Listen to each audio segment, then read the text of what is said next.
Assalamualaikum warahmatullahi wabarakatuh. Halo semuanya, perkenalkan nama saya Nazala dengan NIM 23041060-137. Baiklah, di sini saya akan ngebahas tentang teori konstruktivistik, dengan kata lain konstruktivisme.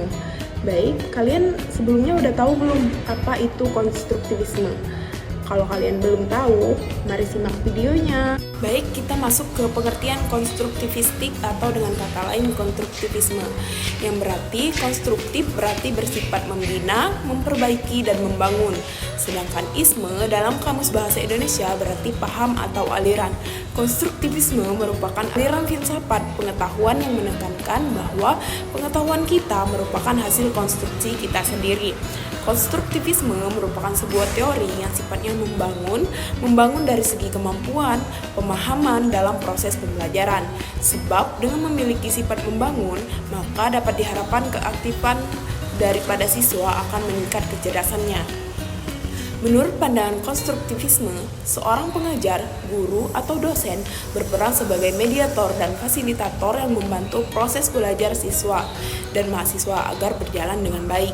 Tekanan ada pada siswa atau mahasiswa yang sedang belajar, bukan pada disiplin ataupun guru yang mengajar.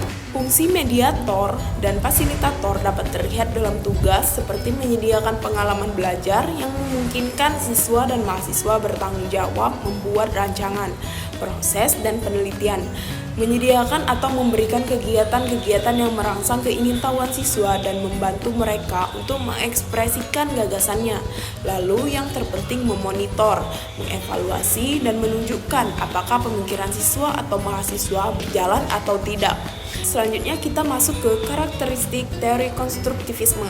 Yang pertama itu ada proses pembelajaran berpusat pada peserta didik. Yang kedua, proses pembelajaran merupakan integrasi pengetahuan baru dengan pengetahuan lama yang dimiliki peserta didik.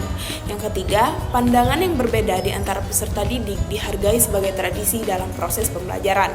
Yang keempat, dalami proses pembelajaran peserta didik didorong untuk menemukan berbagai kemungkinan menyintesiskan secara terintegrasi. Yang kelima yaitu ada proses pembelajaran berbasis masalah dalam mendorong peserta didik dalam proses pencarian yang dialami. Yang terakhir yaitu ada proses pembelajaran mendorong terjadinya kooperatif dan kompetitif di kalangan peserta didik secara aktif, kreatif, inovatif, dan menyenangkan. Proses pembelajaran dilakukan secara konstekstual, yaitu diarahkan pada pengalaman nyata. Selanjutnya kita masuk ke tujuan teori konstruktivisme. Salah satunya yaitu merangsang berpikir inovatif. Tujuan dari teori konstruktivisme secara tidak langsung yakni sebagai bentuk upaya untuk merangsang kita untuk berpikir inovatif dan kreatif. Berpikir inovatif ini memang tidak mudah, kita butuh waktu dan juga proses yang cukup panjang, di mana kita membutuhkan waktu yang lama untuk mengumpulkan kepingan ilmu pengetahuan dari waktu ke waktu. Inovasi sendiri akan lahir karena didukung oleh adanya ilmu pengetahuan yang sudah dimilikinya. Pastinya ilmu yang dimiliki oleh setiap orang akan berbeda-beda. Ada orang yang mempunyai ilmu akademis dan ada juga yang mempunyai ilmu non-akademis. Orang-orang yang bisa menyatukan antara ilmu akademis dan non-akademis yang bisa mendorong dalam melahirkan pemikiran yang inovatif dan menarik. Hal ini membuktikan bahwa teori konstruktivisme tidak selalu menyuruh kita untuk mengikuti cara orang lain supaya bisa menemukan hal-hal baru. Namun, hal baru tersebut dapat dilakukan dengan cara kita masing-masing tanpa perlu terpengaruh pada definisi orang yang ada di luar sana. Selanjutnya, kita masuk ke manfaat teori konstruktivisme. Kita akan mendapatkan hal-hal baru, pengalaman baru, dan juga suasana baru terkait gagasan yang kita temui. Karena seperti yang kita tahu bahwa setiap orang pasti mempunyai gagasan. Setiap dari gagasan itu sendiri dinamis, yakni bisa berubah-ubah. Seiring dengan berjalannya waktu dan seiring dengan pengalaman serta kemampuan berpikir kita kepada semua hal. Memberikan pengalaman baru, hal baru, dan juga menarik, itulah yang nantinya akan mengantarkan kita untuk menemukan pengalaman baru dan menemukan perasaan yang baru. Setidaknya, teori konstruktivisme ini akan mengajak kita untuk berpikir mengenai pengalaman yang telah dialami menjadi suatu hal yang lebih bermakna. Teori konstruktivisme ini akan memberikan kesempatan untuk mengidentifikasi perubahan gagasan yang lama ke gagasan yang baru berdasarkan alasan logis. Sedangkan logis atau tidaknya gagasan tersebut tergantung pada sensitivitas dan juga kepekaan otak serta perasaan kita terhadap sesuatu yang ada di sekitar kita. Baik, kita masuk ke langkah-langkah penerapan pembelajaran konstruktivisme.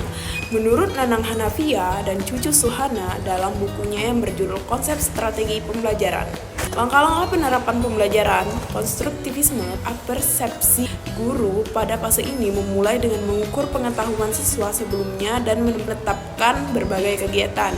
Guru mulai dengan pertanyaan umum yang bersifat terbuka atau dengan memberikan sebuah kasus, lalu mendorong siswa untuk memberikan jawaban-jawaban dan mendiskusikannya. Yang kedua yaitu eksplorasi.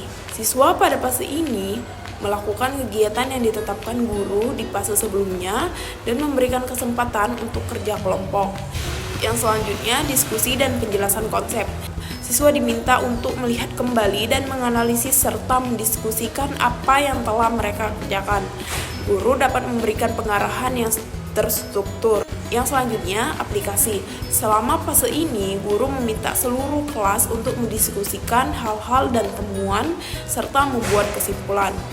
Oke, kita masuk ke kelebihan dan kekurangan. Kita masuk ke kelebihan dulu, yaitu pengetahuan tidak hanya didapatkan dalam proses pembelajaran, tetapi bisa juga didapatkan melalui diskusi, pengalaman, dan juga bisa didapatkan di lingkungan sekitarnya.